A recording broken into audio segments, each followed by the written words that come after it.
हरिओम। साधारणतया जब हम गुरु से प्रश्न करते हैं तो अधिकांश समय ऐसा होता है कि हम जो गुरु से प्रश्न करते हैं वो अपने उद्धार पे होते हैं, जो कि एक अच्छी बात है। कम से कम उस अवस्था से तो ऊपर उठे जिसमें हम दूसरों की बातें करते थे, जीवन इसी में व्यतीत हो रहा था। सत्संग में आने के पश्चात हम अपने लिए प्रश्न पूछते हैं, अपने सुधार के लिए प्रश्न पूछते हैं, अपने में परिवर्तन लाने के लिए प्रश्न पूछते हैं। हमारे प्रश्न कैसे होते हैं कि गुरुजी मेरा मन शांत कैसे हो, मेरा उद्धार कैसे हो, मैं घर में कैसे सबसे बना के चलूं, गुरुजी मेरा क्रोध शांत नहीं होता है, मैं अपने क्रोध पे कैसे नियंत्रण करूं, मन उल्टा सीधा सोचता है, मन शांत नहीं रहता है, गुरुजी मैं कैसे मन को शांत करूं, मन नहीं लगता है ज्ञान में, कैसे मन को ज्ञान में लगाऊं, कैसे परिवार में अपने आप को समायोजित करके चलूं, कैसे मुझे मान अपमान का असर ना हो। इन सब प्रश्नों से स्वयं का भला होता है, निश्चित उद्धार होता है और आरंभ यही से होता है और ऐसा होना भी चाहिए। परंतु जीवन इन प्रश्नों और इन उत्तरों में अटक के ना रह जाए। जो भी जीवन शेष है इन प्रश्नों और उत्तरों के स्तर से ऊंचा उठना चाहिए। हम अपने क्रोध पे शांत करते करते, हम अपने मन को नियंत्रण में करते करते तो जीवन भर यही प्रश्न, यही उत्तर, इसके आगे नहीं बढ़ना हो पाता है। लेकिन एक विशेष पुरुषार्थ की आवश्यक है, एक विशेष विवेक की आवश्यकता है, एक विशेष जागृत की आवश्यकता होती है, एक विशेष जिज्ञासा की आवश्यकता होती है। आपके जो साधारण प्रश्न होते हैं वो हैं तो एक जिज्ञासु के प्रश्न, लेकिन एक विशेष जिज्ञासा क्या है? जैसे कि राजा जनक की थी। राजा जनक विशेष जिज्ञासु थे। उनके प्रश्न ये नहीं थे कि मेरा मन संसार में अधिक लगता है, मैं कैसे उसको हटाऊं वहाँ से, मुझे क्रोध अधिक आता है तो मैं कैसे क्रोध को शांत करूं, मेरा मन वासना में अधिक है, संसार में अधिक आसक्त है। उनके प्रश्न क्या थे? अभी हमारा जो स्तर है प्रश्नों का वो ऊंचा उठना चाहिए। हमारे जो प्रश्न है वो हम चाहते हैं बस परिवार में अपने आप को समायोजित करके चलें, परिवार में कोई उलझन ना हो, कोई खटखट ना हो, कोई तू मैं ना हो, कोई गुस्सा गर्मी ना हो, सब मेरे से राजी रहें। ठीक है, ये भी आवश्यक है क्योंकि ये तो पहली सीढ़ी है, प्राथमिक सीढ़ी है। हम पहले तो हमें अपने घर में ही अपने आप को समायोजित करना है, एडजस्ट करना है, अपने विकारों पर नियंत्रण करना है, लेकिन फिर इससे ऊपर भी बढ़ना है, उसी में अटक के नहीं रह जाना है। थोड़ा गहराई से चिंतन करने वाला विषय है आज का। हमारा ये कहने का मतलब है कि आप उन स्थितियों से ऊपर उठें और अपने आत्म कल्याण के लिए प्रश्न करें, जैसे कि राजा जनक ने किए थे। क्योंकि राजा जनक एक उत्तम जिज्ञासु थे, तभी उन्होंने जो पहला प्रश्न किया गुरु अष्टावक्र जी से, बोलते कथम ज्ञानम अवाप्नोति, कथम मुक्तिम भविष्यति, वैराग्यम च कथम प्राप्तम एतत् ब्रूहि मम प्रभु।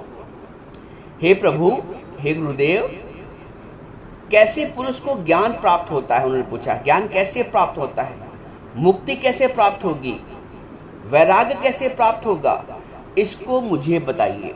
अब ये है एक प्रश्न का उत्तर, एक सच्चे, एक उत्तम जिज्ञासु के प्रश्नों का स्तर, कि वो ये पूछता है कि मुझे ज्ञान कैसे प्राप्त हो, वैराग्य कैसे प्राप्त हो और मुक्ति कैसे प्राप्त हो। ये है बेसिक, ये है मूलभूत प्रश्न जो एक जिज्ञासु के होना चाहिए इस मार्ग पे। तो हमारे जो प्रश्नों का स्तर है वो जब इस स्तर पे आएगा तब हम अपने वास्तविक उद्देश्य की प्राप्त करेंगे, अपने वास्तविक उद्देश्य की प्राप्ति करेंगे। उन्होंने पूछा जनक जी ने अष्टावक्र जी से कि पुरुष आत्मज्ञान को कैसे प्राप्त करता है, जीव संसार बंधन से कैसे मुक्त हो पाता है और वैराग्य की प्राप्ति कैसे होती है। अब ये इस तरह के प्रश्न जब राजा ने पूछा जनक जी ने अपने गुरु से, तो गुरु जी ने अपने मन में सोचा, अष्टावक्र जी ने, कि जैसे संसार में 4 तरह के पुरुष हैं। पहले तो ज्ञानी, संसार में 4 तरह के पुरुष हैं।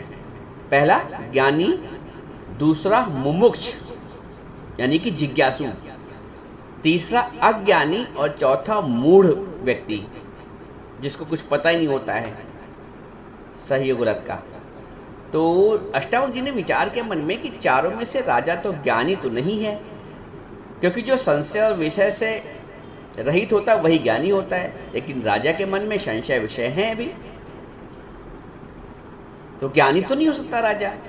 फिर उन्होंने सोचा क्योंकि ये संशय युक्त है तो अज्ञानी भी नहीं है, क्योंकि प्रश्न तो उठ रहे हैं मन में ना, प्रश्न उठना, अज्ञानी के मन में तो प्रश्न नहीं उठेंगे, क्योंकि राजा के मन में प्रश्न उठ रहे हैं, इसलिए अज्ञानी भी नहीं तो ज्ञानी भी नहीं, अज्ञानी भी नहीं और मूढ़ भी नहीं हो सकता, क्योंकि मूढ़ के मन में तो कोई प्रश्न का उठने का सवाल नहीं, उसको अच्छे बुरे को कुछ ज्ञान ही नहीं होता है, तो राजा मूढ़ भी नहीं हो सकता है।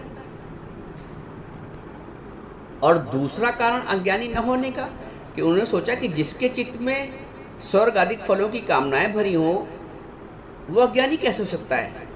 तो राजा जनक अज्ञानी नहीं है, यदि अज्ञानी होता तो यज्ञ आदि कर्म क्यों करता।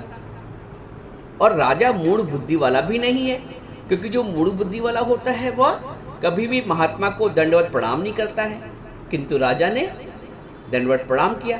तो राजा चारों में से 3 तो नहीं उसने देखा, ना मूढ़ बुद्धि वाला है, ना अज्ञानी है, ना अज्ञानी है, तो राजा जिज्ञासु हुआ, राजा उत्तम जिज्ञासु हुए। तो राजा उत्तम जिज्ञासु है क्योंकि राजा, उन्होंने सोचा कि राजा मुझे आदर सहित महल मिलाए हैं, अपने भवन मिलाए हैं, आदर सत्कार किया है और संसार बंधन से छूटने की इच्छा व्यक्त की है, ये एक जिज्ञासु का लक्षण है। तो उन्होंने सोचा कि इससे सिद्ध होता है कि राजा जिज्ञासु अर्थात मुमुक्ष है और अध्यात्म विद्या का पूर्ण अधिकारी है। ऐसे व्यक्ति जब जीवन में इस तरह के प्रश्न उठते हैं मन में, तब वो पूर्ण अधिकारी होता है। तो जब अष्टावक्र जी ने उनको एक उत्तम अधिकारी समझा, तब उनको फिर उत्तर दिया। बोलते हैं कि मुक्तिम इच्छश्चेतात विषयान विषवत त्यज, क्षमा आर्जवम दया तोष सत्यम पीयूषवत पीयूषवत भज। मुक्ति में इच्छा चेतात, उन्हें पूछा, राजनक ने जब अपना प्रश्न पूछा कि कैसे ज्ञान हो, कैसे वैराग हो, कैसे मुक्ति प्राप्त हो, तो उन्होंने उसका उत्तर दिया कि अगर तुम मुक्ति को चाहते हो राजन, तो विषयों को विष के समान छोड़ो, विषयों को विष के समान त्यागो। जैसे आप विष को त्यागते हो ना, कोई भी बुरी चीज उसको त्याग करते हो, वैसे ही जो विषय हैं, इंद्रियों से उत्पन्न जो विषय हैं, इनको विष के समान त्याग करो और क्या धारण करो, क्षमा आर्जव दया संतोष और सत्य को धारण करो।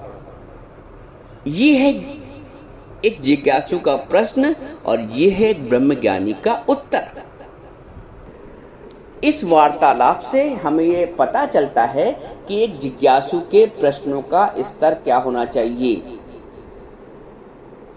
अपने स्व केंद्रित प्रश्नों को जो स्वयं से जुड़े हैं, इनसे ऊपर उठकर आत्मिक उद्धार की होना चाहिए। हम क्या करते हैं, संसार में कैसे चलें, कैसे बने, कैसे अपने भाएं, इस तरह के प्रश्न गुरु से करते हैं, गुरु उसका भी उत्तर देता है। लेकिन जब हम इस अवस्था से ऊपर उठने का प्रयास करते हैं, इन अवस्था को संभालने के पश्चात अपनी आत्मावस्था में स्थित होना चाहते हैं। पहले तो हम तन और शरीर को संभालते हैं कि कैसे मैं एडजस्ट करूं सबके सामने, संसार में कैसे रहूं, कैसे उठूं, कैसे बैठूं, कैसे बात करूं, कैसे व्यवहार हो संसार में। उसके पश्चात हमारा जो मूल प्रयास है, मूल प्रश्न है, मूल अवस्था जो प्राप्त करने को है वो आत्मावस्था है। तो अब अपने स्तर को और ऊंचा उठाकर हम अपने गुरु से ये प्रश्न करें कि हे गुरुजी, मेरा आत्मिक उद्धार कैसे हो, मुझे वैराग कैसे पक्का हो। संसार दुखी है और दुख दे भी रहा है, लेकिन उसके पश्चात भी मेरी वृत्ति, मेरी आसक्ति संसार से छूटती नहीं है। इसको मैं कैसे, इससे मैं कैसे विरक्त हूँ, कैसे निरासक्त हूँ, कैसे वैराग्य मेरा दृढ़ हो, ये प्रश्न होने चाहिए। कैसे मेरा ज्ञान की अवस्था पक्की हो, कैसे मेरी आत्मिक अवस्था पक्की हो, कैसे मैं निश्चयात्मक बुद्धि वाला बनूं। ये ज्ञान की अवस्था, ये ज्ञान के स्तर को, ये जिज्ञासु के स्तर को बढ़ाने वाले प्रश्न हैं। तो जब ज्ञान और वैराग्य की स्थिति पक्की हो जाएगी तो मुक्ति तो स्वतः है। मुक्ति को कहीं ढूंढने नहीं जाना है, मुक्ति को कहीं ढूंढने नहीं जाना, वो स्वतः तुम्हारे साथ है। आनंद स्वतः शाश्वत रूप से आपके साथ है, हमारे साथ है। परंतु क्योंकि अज्ञान का आवरण आ गया है, गुरु उसको ज्ञान के माध्यम से हटाता है। बादल आते हैं, सूर्य का तेज प्रकाश उसको छिन्न भिन्न कर देता है। वैसे ही अज्ञान के बादल आ जाते हैं जीव पर, तो गुरु की ज्ञान के माध्यम से, गुरु के ज्ञान के प्रकाश से वो बादल क्षीण हो जाते हैं। तो मुक्ति स्वतः सिद्ध है, स्वतः प्राप्त है। तो मुक्ति को कहीं बाहर से नहीं प्राप्त करना पड़ता है। हम लोग एक भजन गाते हैं, हमारे गुरु मिले ब्रह्म ज्ञानी, हमारे गुरु मिले ब्रह्म ज्ञानी, दीनी नाम निशानी, हमारे गुरु मिले ब्रह्म ज्ञानी।